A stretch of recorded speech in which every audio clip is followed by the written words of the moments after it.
नाभिक स्नेही प्रतिस्थापन अभिक्रियाओं के बारे में हमने पढ़ लिया था। इसमें SN1 और SN2 दोनों की मैकेनिज्म, दोनों की क्रियाविधि किस प्रकार से होती है, इस चीज को अपन ने पढ़ लिया था। साथ ही मैंने ये भी बता दिया था कि दोनों में अंतर कैसे करेंगे, अंतर भी देख लिया था। अब ये जो रिएक्शन पूछी जाती है, एक तो ये इस तरह से तृतीयक ब्यूटिल क्लोराइड का जलीय NaOH में अभिक्रिया लिखो। देखो अभिक्रिया लिखो या कौन सी क्रियाविधि हो रही है, सिंपल उसने नाम लिखा है तृतीयक ब्यूटिल क्लोराइड, तृतीयक है, फिर इस पर 3 एल्किल समूह जुड़े हुए होंगे,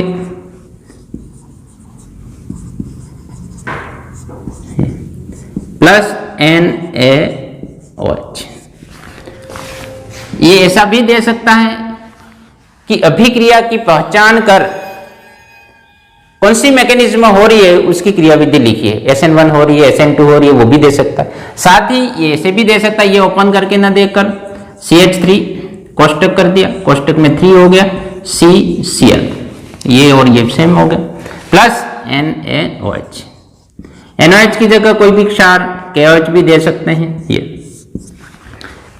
तो देखो बच्चों, सबसे स्टार्ट में हमें पहचान ये करनी है कि SN1 है कि SN2 है, उसकी पहचान करनी है। तो SN1 को वरीयता देंगे या SN2 के अनुसार होगी, कैसे पहचान करेंगे? तो SN1 के अनुसार अपन प्राथमिकता ही है, तृतीयक हैलाइडों में सबसे ज्यादा होती है, और SN2 का जो रेफरेंस ये क्रम होता है, वरीयता क्रम, ये इस प्रकार से होता है, तृतीयक, तृतीयक से ज्यादा द्वितीयक और द्वितीयक से ज्यादा प्राथमिक।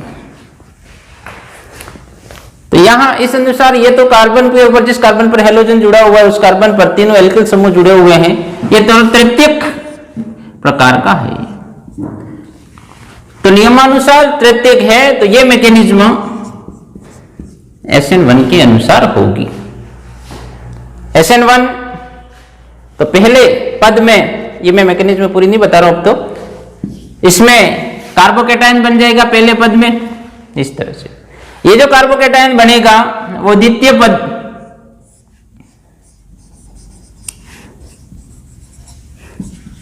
ये समतलीय संरचना बनेगी। कार्बोकेटायन पे कार्बन पर एक पॉजिटिव चार्ज आया है और 3 एल्किल समूह जुड़े हुए हैं, sp2 संकरण है उसका, प्लस न्यूक्लियोफाइल्स अटैक करेगा, इधर से भी अटैक कर सकता है और इधर से भी अटैक कर सकता है। इसलिए प्रोडक्ट जो है वो 2 प्रकार के मिलेंगे, 50% सीधे और 50% उल्टे, जिसको हम कहेंगे रेसिमिक मिश्रण।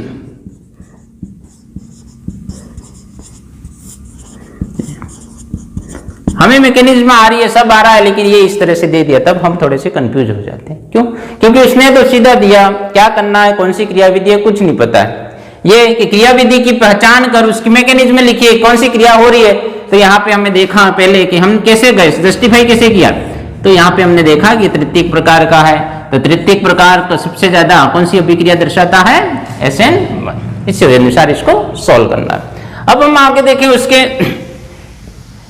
एल्किल हैलाइडों में कुछ नाभिक स्नेही प्रतिस्थापन अभिक्रियाएं जो होती है, कौन कौन सी है जो अभिक्रियाएं हो रही है, जो एक अभिक्रिया के रूप में होगी।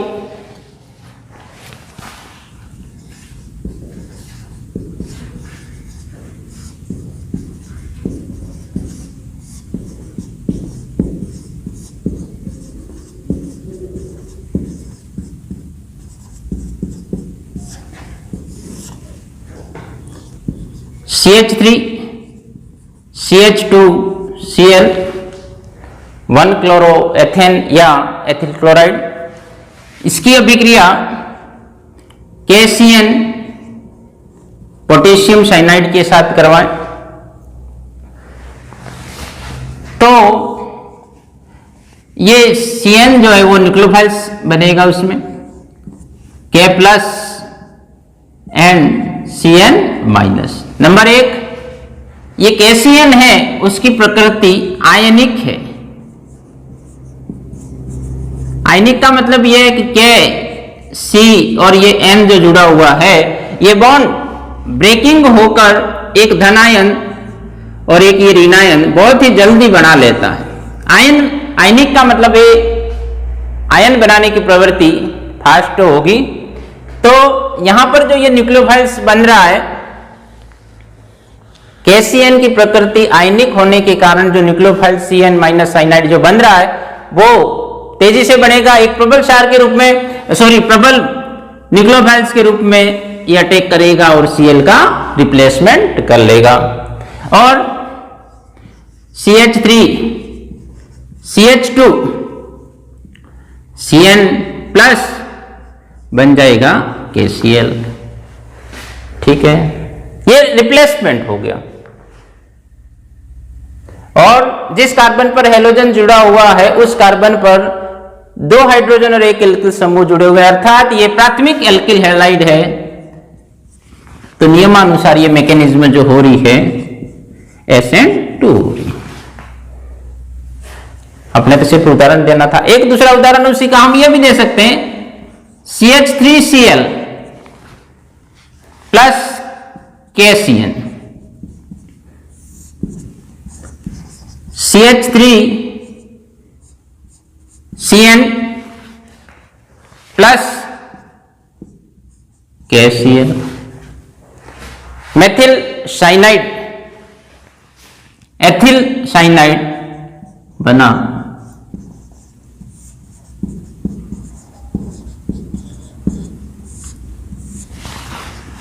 इसके भी बॉन्ड साथ में बताना चाहें तो इस तरह से बता सकते हैं। ये दोनों ही न्यूक्लियोफाइल्स जो है वो रिप्लेस कर रहा है हेलोजन को। अब इसकी जगह अगर हम CH3Cl है उसकी अभिक्रिया AgCN से करवाएं, देखिए KCN की प्रकृति आयनिक है, यानी कि आयन बहुत ही जल्दी बनाता है और वियोजन जल्दी से हो जाएगा K plus and Cn minus. लेकिन इसकी विपरीत AgCN की प्रकृति सहसंयोजक है। सहसंयोजक का मतलब Ag और C के बीच में जो बॉन्ड बना हुआ है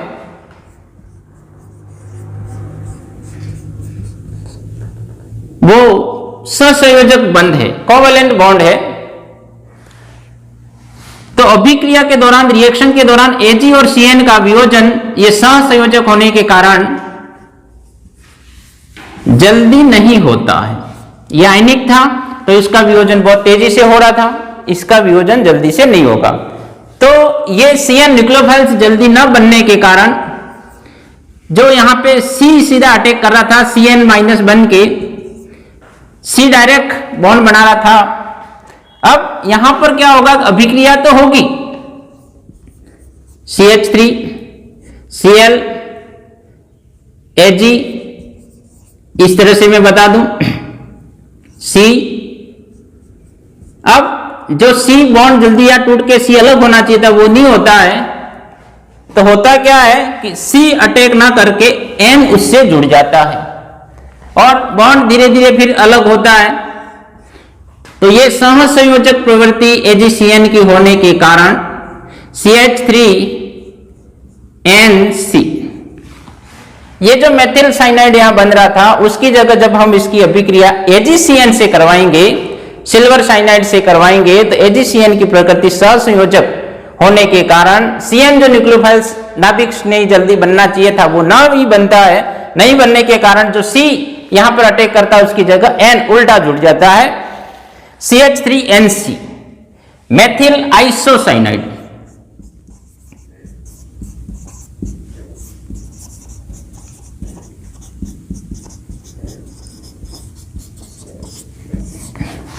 मेथिल आइसोसाइनाइड। इस प्रकार से अभिक्रियाएं तो दोनों न्यूक्लियोफिलिक सब्स्टिट्यूशन रिएक्शन ही है, लेकिन दोनों में एक KCN जो है वो आयनिक प्रकृति का, आयन जल्दी बनाता है। आयन जल्दी बनाने का मतलब ये धनायन और ऋणायन जल्दी बनाएगा। ऋणायन जल्दी बना तो ये न्यूक्लियोफाइल्स जल्दी बना, न्यूक्लियोफाइल्स बना। और इस न्यूक्लियोफाइल्स ने यहां जल्दी से जल्दी अटैक करके Cl को हटा के प्रोडक्ट बना दिया। अब यहां पे रिप्लेसमेंट तो हो रहा है, लेकिन जो CN जल्दी बनना चाहिए था वो नहीं बना, यानी कि Ag और C के बीच में जो बॉन्ड था वो जल्दी टूटना चाहिए था, वो बॉन्ड नहीं टूटा। तो जो C अटैक करता वो C ने अटैक ना करके उसकी जगह N ने अटैक कर दिया, यानी कि C के साथ में यहां C के साथ जो बॉन्ड बना वो C ना बनाकर N ने बना दिया। यहां CH3CN यानी कि कार्बन के साथ कार्बन का बॉन्ड बन रहा था, वो अब कार्बन के साथ में नाइट्रोजन का बन गया, तो साइनाइड तो बना लेकिन आइसोसाइनाइड हुआ। ध्यान रहे हैं, इसी रिएक्शन इंपॉर्टेंट है, दोनों प्रोडक्ट अलग क्यों देते हैं, ध्यान रहे है, दोनों न्यूक्लियोफिलिक सब्स्टिट्यूशन रिएक्शन है, सो इंपॉर्टेंट। इसके बाद में इसी प्रकार अगर इसकी अभिक्रिया AgCN से करवाई होती तो CH3CH2NC एथिल आइसोसाइनाइड बनता। ठीक है। अब ये जो साइनाइड बना है वो भी असंतृप्तता दर्शाता है। CH3CN देखिए,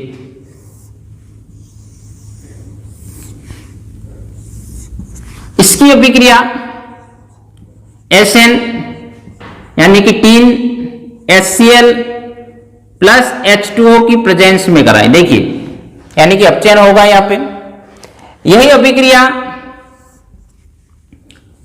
H2O प्लस सांद्र HCl की प्रेजेंस में हो, ये, और यही अभिक्रिया अपचयन जो इसके होना चाहिए वो C2H5OH कैटलिस्ट यानी कि एथेनॉल में सोडियम, इनके साथ में सोडियम उत्प्रेरक का उपयोग किया जाए तो ये अभिक्रिया जो कहलाएगी ये स्टीफेन अभिक्रिया होगी। ये आंशिक जल अपघटन के रूप में आएगा और आंशिक जल अपघटन भी कह सकते हैं, और साथ में अपचयन होगा, और ये जो है वो पूर्ण अपचयन है, पूर्ण जल अपघटन भी इसको कह सकते हैं। तो स्टीफेन अभिक्रिया जो होगी उसमें हमें एल्डिहाइड प्राप्त होगा, CH3CHO, एथेनॉल प्राप्त होगा, और आंशिक जल अपघटन जहां हो रहा है एमाइड मिलेगा, CH3CONH2 एथेनेमाइड मिलेगा, और 4H यानी कि लगभग पूर्ण जल अपघटन हम कराएं, पूर्ण अपचयन उसका करवाएं, CH3CH2NH2 एमीन मिलेगी। ये तीनों अलग अलग उत्प्रेरकों की प्रेजेंस में अलग अलग उत्पाद हमें मिलेंगे। ये खैर इस चैप्टर में अभी नहीं है, लेकिन एमीन में जब आएगा तब ये पढ़ना, इसलिए मैं इसको साथ में बता रहा हूं कि ये अभिक्रिया स्टीफेन के नाम से जानी जाएगी, ये आंशिक जल अपघटन है, और ये एथेनॉल में सोडियम के टुकड़े की प्रेजेंस में अगर अभिक्रिया करवाई जाए तो एमीन मिलेगी, एथेनेमीन मिलेगी, ये एमाइड मिलेगा जिसको एथेनेमाइड, यानी कि अलग अलग प्रोडक्ट बनने के चांसेस हैं, किससे, मेथिल साइनाइड से। जो इसका प्रोडक्ट है उसको मैंने बताया, बाकी हमारी जो रिएक्शन थी न्यूक्लियोफिलिक सब्स्टिट्यूशन रिएक्शन, इस तरह से कब मेथिल साइनाइड बनेगा और कब मेथिल आइसोसाइनाइड बनेगा। मेथिल साइनाइड कब बनेगा, KCN लेंगे, और मेथिल आइसोसाइनाइड कब बनेगा, जब AgCN सिल्वर साइनाइड लेंगे। ये तो हुआ हम न्यूक्लियोफिलिक सब्स्टिट्यूशन रिएक्शन के एग्जाम्पल, पहले हमने देखा मैकेनिज्म, इसके बाद में इसके एग्जाम्पल जो कहा कैसे उसका रिप्लेसमेंट होता है, इसको तो सिर्फ अभिक्रिया के रूप में आपको दर्शाना है, पूरी मैकेनिज्म लिखने की जरूरत नहीं है। अब हम नेक्स्ट जो आएंगे उसके पूरे जो सेकंड नंबर की रिएक्शन है विलोपन अभिक्रिया, एलिमिनेशन, कैसे दर्शाते हैं।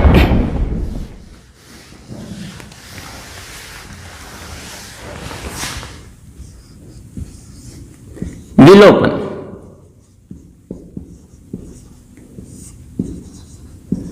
अभिक्रियाएं,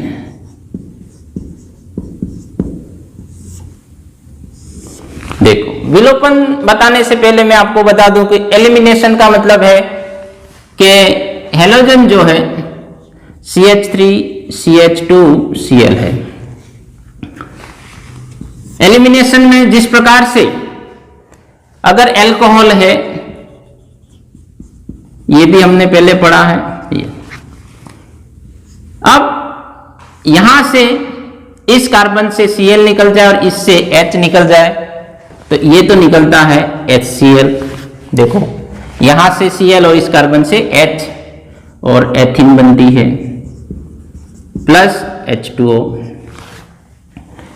और यही अभिक्रिया हम एल्कोहल में बताए, OH यहां से निकलेगा यानी कि Cl की जगह OH निकल रहा है और यहां से H निकलता है माइनस H2O, तो भी असंतृप्तता उत्पन्न होती है। CH2 दीपन CH2 सॉरी यहां HCl बनेगा और यहां पर H2O। अब देखो यहां पर भी परमाणु हटे, यहां पर भी हटे, यानी कि दोनों अभिक्रियाएं हैं तो विलोपन नंबर 1। लेकिन इसमें निकल रहा है HCl और इसमें निकल रहा है H2O, ठीक है, तो है तो विलोपन। एक सिंपल एग्जांपल मैं बता रहा हूं, अभी मैकेनिज्म पे नहीं गया हूं सीधा। तो इसमें हाइड्रोजन और हेलोजन निकल रहे हैं और इसमें जल का अणु निकल रहा है, तो इसमें विलोपन तो हो रहा है, लेकिन हम इस अभिक्रिया को पढ़ेंगे निर्जलीकरण या डिहाइड्रेशन, ठीक है विलोपन ही, पर जल का अणु निकल रहा है तो विलोपन जो होगा उसको अपन कह सकते हैं डिहाइड्रेशन या निर्जलीकरण। और यहां HCl निकल रहा है, हाइड्रोजन और हेलोजन निकल रहे हैं, तो अपन कहेंगे विहाइड्रोहेलोजनीकरण। निर्जलीकरण के समान ही है, विलोपन ही हो रहा है, लेकिन हाइड्रोजन और हेलोजन निकल रहे हैं विहाइड्रो हेलोजनीकरण, डिहाइड्रो हेलोजिनेशन। क्यों कहा? क्योंकि HCl का विलोपन हुआ, HCl निकला, और इसको डिहाइड्रेशन क्यों कहा? क्योंकि जल का अणु निकला। लेकिन दोनों ही अभिक्रियाएं क्या है? विलोपन है। एक बात तो ये हो गया। साथ ही ये विलोपन हो रहा है, ये विलोपन से संबंधित अभिक्रिया अल्कोहल में अपन पढ़ चुके हैं, जिसमें सेडजेप का नियम भी आया था। यही ऐसी प्रकार की अभिक्रियाएं यहां पर होगी। अब इसके साथ में ये बताऊं कि अब हमें लेना क्या है, किस प्रकार से अभिक्रिया होगी। तो एक तो सीधा अंतर देखो, CH3 CH2 Cl plus KOH potassium hydroxide, यानी कि जो क्षार ले रहे हैं, बेस ले रहे हैं, वो एल्कोहलिक है। देखो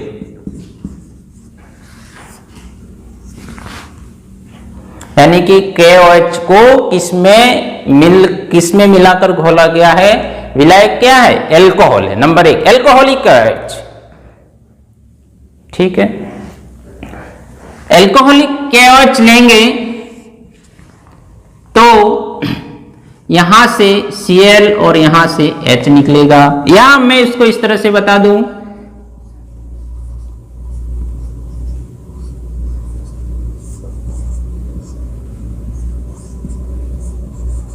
ये हो गया एल्कोहलिक KOH, ठीक है। Cl यहां से निकल जाएगा और H यहां से निकल जाएगा, और अगर ये एल्कोहल में होता तो OH होता है यहाँ पे और यहाँ H होता तो H2O निकल जाता। ऐसी ही अभिक्रिया हमने पहले पढ़ी है। कौन सी अभिक्रिया? वो विलोपन, लेकिन इसको हम कहते हैं निर्जलीकरण। अब CH यानी कि यहाँ पे इस कार्बन पर 2 हाइड्रोजन रहे, इस कार्बन पर 2 हाइड्रोजन रहे, बिल्कुल सिंपल। अब देखो इसकी वैलेंसी 2 ही पूर्ण हुई, संयोजकता 2 ही बॉन्ड बने, जबकि होने चाहिए 4, और इसकी भी 2 हुई, तो यहाँ पर इनके बीच में D बन जाएगा। असंतृप्तता उत्पन्न होती है, अनसैचुरेशन है। प्लस क्या बना? HCl। ये एक बहुत ही सिंपल अभिक्रिया है, साधारण अभिक्रिया है, इसके साथ में आपको यह बता दूं कि इसके रूप में CH3 CH2Cl की अभिक्रिया KOH ही लें, लेकिन KOH को किसमें घोला गया है? जलीय KOH है। देखिए अल्कोहल तो एक उदासीन है, उदासीन विलायक है, और जल की प्रकृति आयनिक है, तो इसको भी आयनिक, ये तो वैसे ही आयनिक बना देगा। तो ऐसी कंडीशन में ये न्यूक्लियोफाइल्स बनेगा जल में, जल विलायक में। जल, क्योंकि जल उदासीन नहीं है, जल मतलब एक प्रकार से आयनिक प्रकृति का है और अल्कोहल उदासीन प्रकृति का है।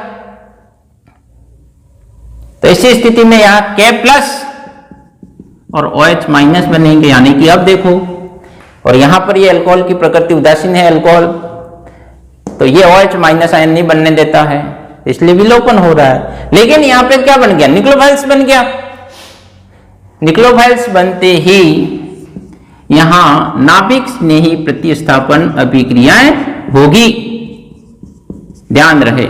यानी कि जलीय KOH लेंगे तब हमें प्रतिस्थापन उत्पाद मिलेगा, और एल्कोहलिक KOH लेंगे तब विलोपन उत्पाद मिलेगा। ये बहुत ही इस दोनों में अंतर है। जलीय लेंगे तब हमें कौन सा उत्पाद मिलेगा? प्रतिस्थापन, जो प्रतिस्थापन अभिक्रिया होगी, निकला नाभिक स्नेही प्रतिस्थापन अभिक्रिया हो जाएगी। और एल्कोहलिक KOH लेंगे तब हमें कौन सा उत्पाद मिलेगा? विलोपन उत्पाद। ध्यान रहे, यही अंतर करना है, क्योंकि ये अंतर नहीं किया और डायरेक्ट पूछेगा, आपको एक लाइन में पूछेगा कि एथिल क्लोराइड की अभिक्रिया एल्कोहलिक KOH की उपस्थिति में कराने पर उत्पाद क्या मिलेगा, तब ध्यान रहे कि उत्पाद ये एथीन बनेगी। पर एथीन कब बनेगी? जब आप कौन सी मैकेनिज्म को दर्शाओगे? विलोपन को दर्शाओगे। ध्यान रहे। इसी प्रकार जलीय KOH लिया है तो जल जो है वो नाभिक स्नेही बनाएगा, इसमें OH- और K+, तो ये नाभिक स्नेही प्रतिस्थापन यानी कि रिप्लेसमेंट प्रोडक्ट मिलेगा। अब ये तो एक सिंपल उदाहरण हुआ। अब मैं आगे इसके साथ में ये बता दूं कि हम CH3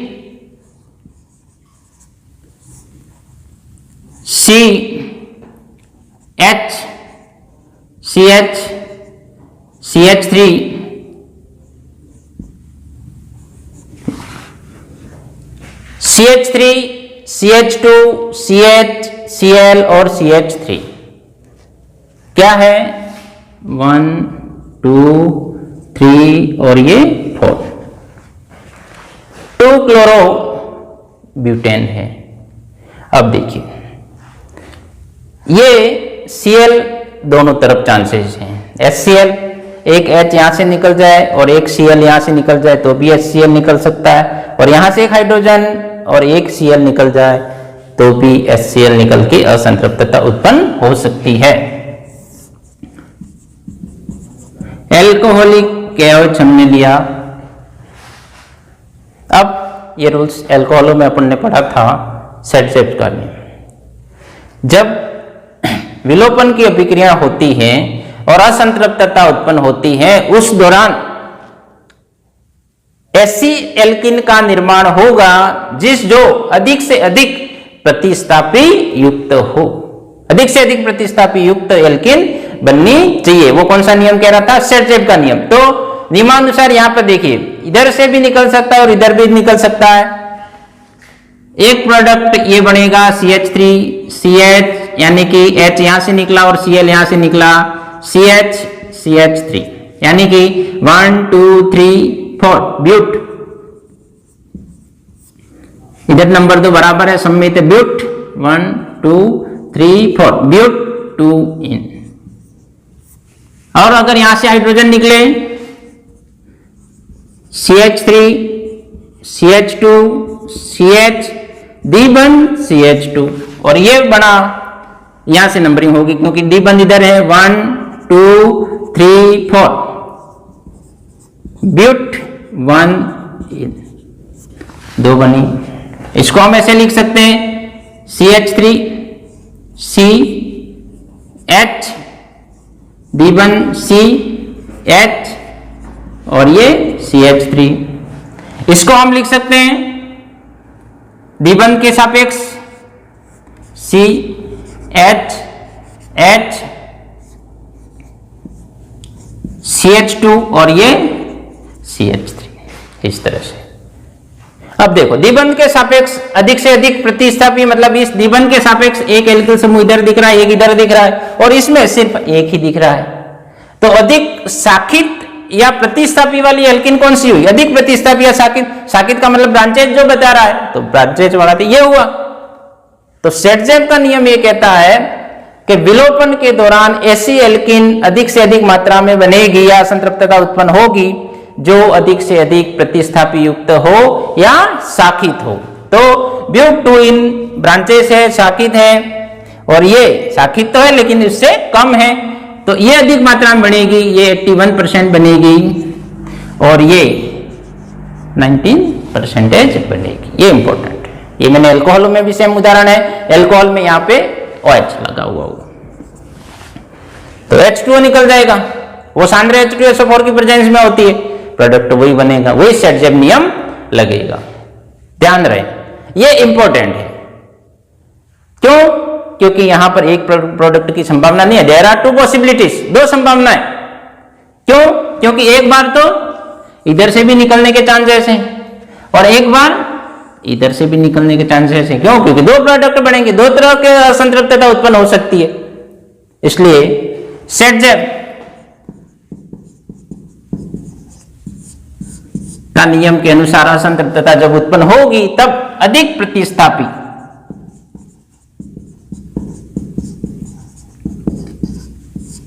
वाली एल्किन बनानी है। ध्यान रहे सेटजेब। देखिए 2-3 नियम बार बार आ रहे हैं। एक तो सेटजेब आ गया, इसके पहले मार्कोनिकॉफ का नियम आया था। मार्कोनिकॉफ का नियम ये कह रहा था कि इससे विपरीत था, वो योग वाला था। H+ इलेक्ट्रॉन स्नेही का योग द्विबंध वाले उस कार्बन पर होता है जिस पर अधिक हाइड्रोजन जुड़े हुए हैं। कौन सा नियम कहता है? मार्कोनिकॉफ। मार्कोनिकॉफ का विरुद्ध एंटी मार्कोनिकॉफ। मुक्तमूलक या H+ का योग द्विबंध वाले उस कार्बन पर होगा जिस पर कम हाइड्रोजन जुड़े हुए हैं, वो मार्कोनिकॉफ का उल्टा हो गया। तो इस प्रकार से सेटजेब नियम, मार्कोनिकॉफ का नियम, एंटी मार्कोनिकॉफ का नियम, ये 2-3 चीजें जो बार बार आपके आ रही है, जो 11th में थी लेकिन अब यहाँ अप्लाई हो रहा है, यूज हो रहा है, तो इसके साथ में मैं आपको बता रहा हूं कि विलोपन के दौरान हमें कौन से नियम जब उपयोग करना है? सेटजेब का। सेटजेब का काम जब एक से अधिक 2 प्रोडक्ट बनने के चांसेस है। यहाँ 2 प्रोडक्ट बनने के चांसेस है ही नहीं, यहाँ Cl है और अगले कार्बन से H निकलना, एक ही प्रकार की संभावना है। इसलिए वहां सेटजेब नियम आपके उपयोग लाने की जरूरत ही नहीं है। सेटजेब नियम उपयोग में कब लाना है? जब उत्पाद की 2 संभावनाएं होती हैं।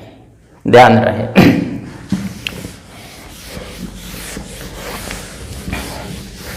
ये दूसरे प्रकार की जो अभिक्रिया हम पढ़ रहे हैं, विलोपन, एलिमिनेशन, एल्कोहलिक KOH की प्रेजेंस में होगी। साथ में इसमें अंतर बता दिया कि जलीय KOH अगर लेंगे तो विलोपन नहीं होगा। विलोपन की जगह हमें मिलेगा प्रतिस्थापन उत्पाद मिलेगा। ये ध्यान रहे, प्रतिस्थापन उत्पाद मिलेगा, रिप्लेसमेंट होगा। एक उदाहरण और इसके साथ में, CH3 C CH3 CH3 और इसके साथ में यहां लगा हुआ है 1 2 3 और ये Cl। अब यहां पर अगर विलोपन हो, एल्कोहलिक KOH लिया जाए, इसको हम इस तरह से लिख सकते हैं, CH3 C Cl CH3 और CH3। अब देखो इसको, इस पे अगर देखा जाए तो ये Cl तीनों समूहों के समान है, तीनों के सापेक्ष समान है, कोई दिक्कत नहीं है। यहां से भी निकल सकता है तो भी द्विबंध उत्पन्न हो सकता है, यहां से निकल जाए तो भी द्विबंध उत्पन्न हो सकता है यहाँ पे, क्योंकि तीनों तरह समान कंडीशन है। वहां सेटजेब नियम आपको लगाने की जरूरत नहीं पड़े, जिधर से निकालोगे वहीं से प्रोडक्ट बनेगा और वही प्रकार की एल्किन होगी। जैसे मैं उसको यहां से निकाल दूं,